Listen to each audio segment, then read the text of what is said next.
চলমান কোটা আন্দোলনে ছাত্রলীগের হামলা, সাধারণ শিক্ষার্থীদের হত্যার ঘটনায় শিক্ষার্থীদের বিক্ষোভে দাবি প্রশাসনের নির্দেশে পুলিশের নির্বিচারে হামলার প্রতিবাদে বৃহস্পতিবার সারা দেশে কমপ্লিট শাটডাউন কর্মসূচি ঘোষণা করেছে বৈষম্য বিরোধী ছাত্র আন্দোলনের নেতারা। বুধবার রাত 8:45টায় সংগঠনের অন্যতম সমন্বয়ক আসিফ মাহমুদ তার ফেসবুক পোস্টে এই কর্মসূচি ঘোষণা করেন। কর্মসূচি অনুযায়ী আগামীকাল হাসপাতাল ও জরুরি সেবা প্রতিষ্ঠান ছাড়া সব বন্ধ ঘোষণা করা হয়। এছাড়া রাস্তায় অ্যাম্বুলেন্স ছাড়া কোনো যানবাহন চলবে না বলেও জানানো হয়।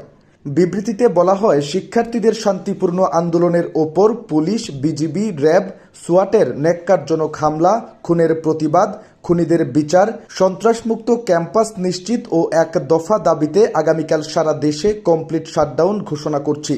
দেশের সব শিক্ষা প্রতিষ্ঠানকে কর্মসূচি সফল করতে আহ্বান জানিয়ে বলা হয়, শুধু